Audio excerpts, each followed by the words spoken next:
I know it'll get done by then. Yeah, it'll get done by then. I got a good feel for where the guys are at right now. I thought Gerard really came on in the spring, and when he came on in the spring, the lights kind of went on for him.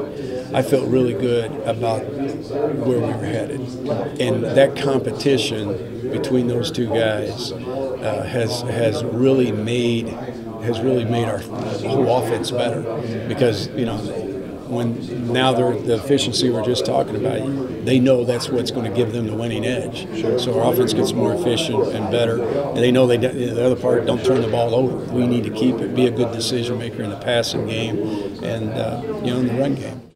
We've got our offensive line situations, is much better than it's ever been. It's in our state. It's solidified. I love our skill pieces. We got a really fast football team. I love our running back room. They might be the strongest position on our team from top to bottom. So with that, and when I'm talking about the skill positions, obviously it's the receivers and the tight ends. I'm excited about the new guys. I love what I see. A guy like DeAndre McNeil and John Burt and Ryan Newsom, they're going to add to that receiver core. I love what happened to Marcus Johnson. Petey had a great spring. So we've got a lot of really good pieces around the quarterback position, and we're looking for a guy that can manage us and be a point guard and run an efficient show. I think they got better. I mean, obviously, we're not ready to stop practice anytime soon, but I think they all got better. The biggest thing I was excited about was they felt motivated on the Jazz, interested, and we finally found some niches and some places for them, and now we had repetitive meetings and repetitive practices that not only can they get a hold of the position, they can now develop, and they can see themselves change this technique or that technique, and we start work on smaller things that helps them be successful from a systematic standpoint. I think they're kind of into it. They kind of know who they have to beat out or who they have to stay in front of. It's a little more settled, a settled group, and it's a pretty sharp group, pretty sharp guys.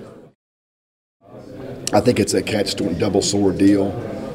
Some guys come in, and I'm just about as a player alone. Some guys will come in and they'll adjust, and to me, it's a good thing. If it's a maturity thing, and they may hit the wall, and they kind of level out. My experience is if you bring guys in at mid-year, and there's actually places for them to fit in on an early basis, they stay interested. And I'm just telling you, they've all done a great job for me and for us as a team. And I just think they're going to get better and better. But it doesn't work for everyone like that. I think it goes back to maturity. Guy gets homesick. Is he academically set up to do that? Is he ready to do that? I think it's the right kind of guy. And sometimes there's guys you could bring in, sometimes you don't, because some of those things you find out in recruiting. Same as it is every year. We're trying to establish our package and our identity. We have some things that we really are pushing with these kids. We want them to understand the skills that we're asking them to do for these plays to be successful, and it's their job to master them, and it's our job to demand a certain level of execution for them every day. So we'll start that tomorrow. They've been doing it all summer. They've been doing it since the spring. So this is just another level of repetition before we start going into games. We're working specifically on things that we're going to use in games now.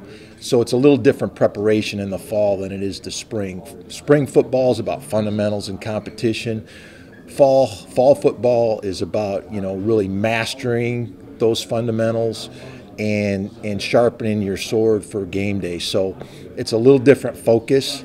It's a different level of demanding pressure from the coaches. And we've got a bunch of freshmen that are here now that haven't been through it, so they have to understand the level at which we expect them to play. So there's a lot of introduction teaching for that group. We have a lot of athletic kids, and they've had good, hard spring. And I don't know if we have a particular standout. I'm really excited about all of them, to be honest with you, and I'm excited to see who is going to step out now that we get to fall camp. So we kind of introduced some concepts to them in the spring. I think they have a better understanding of what we're asking of them. And, really, we need to put 3 guys on the field that we can trust and that can make the plays that are needed to be made. So I think we have a lot of guys that are capable of that. But as we move through these next few weeks, we'll really get a good feel for who those guys are. You know, you always expect great things from when you're going into a new season. You know, fresh start.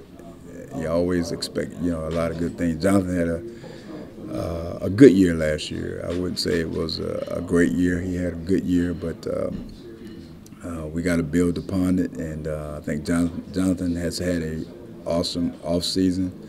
I'm expecting a lot from him. Jonathan expects a lot from himself. I mean, he could be one of the top backs in the country, and he should be. And I'm expecting that kind of performance from him. And I think he's expecting that kind of performance also. You know, Dante, you know, he got a little time last year, showed some promise. He still got work to do.